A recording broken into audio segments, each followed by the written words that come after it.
আসসালামু আলাইকুম প্রিয় দর্শক, স্বাগত জানাচ্ছি পদ্মা টিভি 24 নিউজের আজকের আয়োজনে। শুরুতেই সংবাদ শিরোনাম।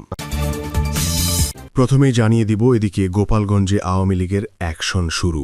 খুব শীঘ্র দেশে ফিরছেন শেখ হাসিনা, প্রমাণসহ ফেঁসে গেলেন তাজুল ইসলাম। অবশেষে শেখ হাসিনার ফাঁসির রায় বাতিল। এবার জানিয়ে দিব, হাজার চেষ্টা করলেও আওয়ামী লীগ হতে পারবেন না, বিএনপিকে বললেন জামায়াত আমির শফিকুর রহমান। এতক্ষণ শুনছিলেন সংবাদ শিরোনাম, এখন থাকছে বিস্তারিত।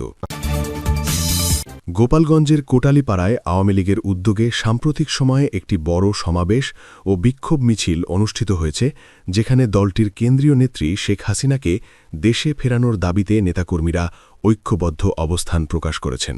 এই কর্মসূচিতে অংশগ্রহণ করেন উপজেলার বিভিন্ন ইউনিয়ন ও পৌরসভা এলাকা থেকে আগত বিপুল সংখ্যক নেতাকর্মী, যারা সকাল থেকেই উপজেলা সদরে জড়ো হতে শুরু করেন। তাদের উপস্থিতিতে পুরো এলাকা জনসমুদ্রে পরিণত হয় এবং গুরুত্বপূর্ণ সড়কগুলোতে ব্যাপক ভিড় লক্ষ্য করা যায়। সমাবেশে অংশগ্রহণকারী নেতাকর্মীরা লাঠিসোঁটা হাতে শৃঙ্খলাবদ্ধভাবে অবস্থান নেন এবং পরে একটি বিক্ষোভ মিছিল বের করেন। মিছিলটি উপজেলা সদরের বিভিন্ন সড়ক প্রদক্ষিণ করে এবং স্থানীয় গুরুত্বপূর্ণ পয়েন্টগুলোতে অবস্থান নেয়। মিছিল শেষে নেতাকর্মীরা উপজেলা পরিষদ সংলগ্ন বঙ্গবন্ধুর মোড়ে একত্রিত হয়ে শপথ গ্রহণ করেন। এই শপথ বাক্য পাঠ করান কোটালীপাড়া উপজেলা আওয়ামী লীগের সাধারণ সম্পাদক আইনাল হোসেন শেখ। সমাবেশে বক্তারা বলেন, আওয়ামী লীগ একটি ঐতিহ্যবাহী রাজনৈতিক সংগঠন, যা কখনোই সংকটে ভেঙে পড়ে না বা নিষ্ক্রিয় হয়ে থাকে না। তারা দাবি করেন, দলটি ইতোমধ্যে পুনরায় সংগঠিত হয়েছে এবং মাঠ পর্যায়ে সক্রিয়ভাবে কাজ শুরু করেছে। তাদের মতে শেখ হাসিনা খুব দ্রুতই দেশে ফিরবেন এবং তার প্রত্যাবর্তনের মাধ্যমে রাজপথে নতুন করে আন্দোলনের জোয়ার সৃষ্টি হবে। বক্তারা আরও বলেন, সাম্প্রতিক সময়ে দেশের বিভিন্ন স্থানে আওয়ামী লীগের নেতাকর্মীদের ওপর হামলা, নির্যাতন এবং সিংহলতার ঘটনা ঘটেছে বলে তারা অভিযোগ করেন। তারা দাবি করেন, অনেক ক্ষেত্রে নেতাকর্মীদের বাড়িঘরে হামলা চালানো হয়েছে এবং আইন শৃঙ্খলা পরিস্থিতির অবনতি ঘটেছে। এসব ঘটনার প্রতিবাদ জানাতে এবং দলীয় নেত্রীকে দেশে ফিরিয়ে আনতে তারা এই আন্দোলন শুরু করেছেন বলে জানান। সমাবেশে উপস্থিত নেতারা জোর দিয়ে বলেন, তাদের আন্দোলন হবে গণতান্ত্রিক, শান্তিপূর্ণ এবং অহিংস। তারা কোনো ধরনের সিংহলতার পথে না গিয়ে সাংবিধানিক ও গণতান্ত্রিক অধিকার প্রয়োগের মাধ্যমে দাবি আদায়ের কথা উল্লেখ করেন। একই সঙ্গে তারা ঐক্যবদ্ধভাবে কাজ করার ওপর গুরুত্বারোপ করেন এবং দলীয় বিভেদ ভুলে একসঙ্গে আন্দোলন চালিয়ে যাওয়ার আহ্বান জানান। এই কর্মসূচিতে উপস্থিত ছিলেন গোপালগঞ্জ জেলা আওয়ামী লীগের সাধারণ সম্পাদক জিএম শাহাবুদ্দিন আজম, কোটালীপাড়া উপজেলা আওয়ামী লীগের সভাপতি ভবেন্দ্রনাথ বিশ্বাস, যুগ্ম সাধারণ সম্পাদক কামাল হোসেন শেখ, কোটালীপাড়া পৌরসভা মেয়র মতিয়ার রহমান হাজরা এবং জেলা ছাত্রলীগের সভাপতি নিউটন মোল্লা। এছাড়াও বিভিন্ন পর্যায়ের নেতাকর্মীরা উপস্থিত থেকে কর্মসূচিকে সফল করে তোলেন। বক্তারা তাদের বক্তব্যে আরও উল্লেখ করেন যে তারা শেখ হাসিনাকে দেশে ফিরিয়ে আনার জন্য এক দফা দাবি ঘোষণা করেছেন এবং এই দাবি পূরণ না হওয়া পর্যন্ত তাদের আন্দোলন অব্যাহত থাকবে। তারা বলেন, এই আন্দোলন কোনো ব্যক্তিগত স্বার্থে নয়, বরং দলের অস্তিত্ব ও আদর্শ রক্ষার জন্য পরিচালিত হচ্ছে বলে জানান। সমাবেশে নেতাকর্মীদের মধ্যে দৃঢ় মনোবল লক্ষ্য করা যায়। তারা শপথ নেন যে কোনো পরিস্থিতিতে তারা সংগঠনের পাশে থাকবেন এবং দলের নেতৃত্বের প্রতি তাদের আনুগত্য বজায় রাখবেন। একই সঙ্গে তারা ভবিষ্যতে আরও বৃহত্তর কর্মসূচি গ্রহণের ইঙ্গিত দেন। পুরো কর্মসূচি জুড়ে নেতাকর্মীরা শৃঙ্খলা বজায় রাখার চেষ্টা করেন এবং শান্তিপূর্ণভাবে তাদের অবস্থান তুলে ধরেন। তারা স্লোগান ও ব্যানারের মাধ্যমে তাদের দাবিগুলো প্রকাশ করেন এবং সাধারণ মানুষের দৃষ্টি আকর্ষণের চেষ্টা করেন। এই সমাবেশ ও মিছিলের মাধ্যমে আওয়ামী লীগের স্থানীয় নেতাকর্মীরা একটি স্পষ্ট বার্তা দিতে চেয়েছেন যে তারা সংগঠিত এবং সক্রিয় রয়েছে। তাদের মতে এই কর্মসূচি ভবিষ্যতের আন্দোলনের ভিত্তি হিসাবে কাজ করবে এবং দলকে আরও শক্তিশালী করবে। সার্বিকভাবে গোপালগঞ্জের কোটালীপাড়ায় অনুষ্ঠিত এই কর্মসূচি ছিল আওয়ামী লীগের নেতাকর্মীদের একটি বড় ধরনের সমাবেশ, যেখানে তারা তাদের রাজনৈতিক অবস্থান স্পষ্টভাবে তুলে ধরেছেন এবং শেখ হাসিনার দেশে প্রত্যাবর্তনের দাবিতে ঐক্যবদ্ধ অবস্থান প্রকাশ করেছেন। ডক্টর শফিকুর রহমান বিএনপিকে উদ্দেশ্য করে তীব্র সমালোচনা করে বলেছেন, তারা যেন কোনোভাবেই বাংলাদেশ আওয়ামী লীগ এর পথ অনুসরণ না করে। তার ভাষায়, আমরা একসঙ্গে মজলুম ছিলাম। বিনয়ের সঙ্গে বলতে চাই, হাজার চেষ্টা করলেও আওয়ামী লীগ হতে পারবেন না, দুর্বল আওয়ামী লীগ হতে পারবেন।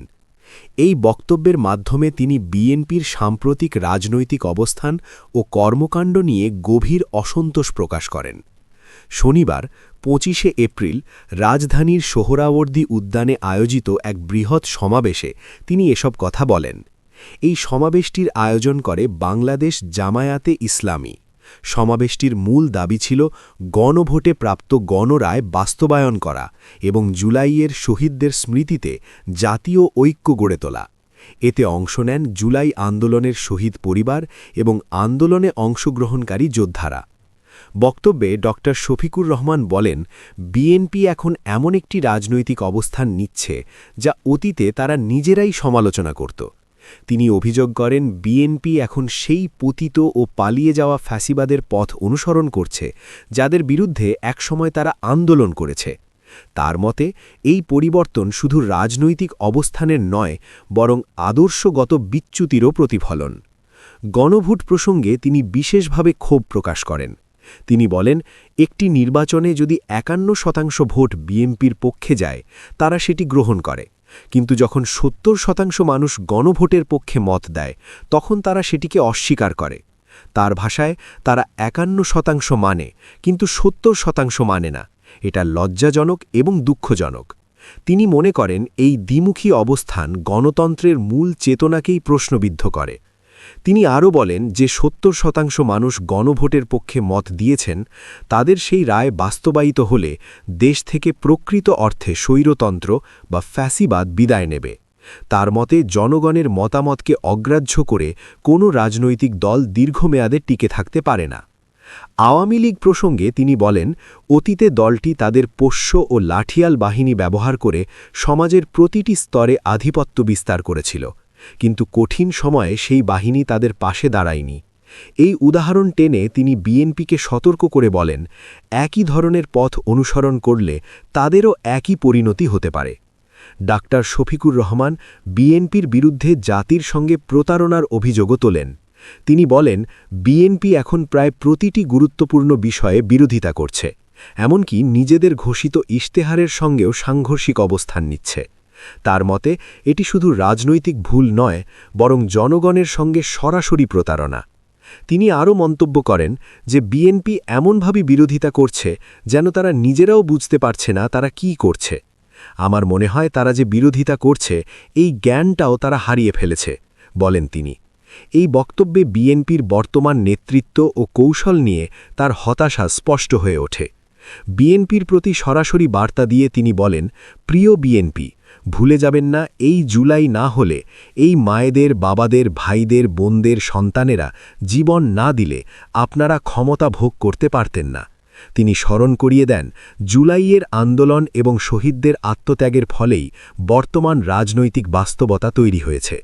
তার মতে সেই আত্মত্যাগকে অস্বীকার করা বা ভুলে যাওয়া শুধু অনৈতিকই নয়, বরং রাজনৈতিকভাবেও আত্মঘাতীয়।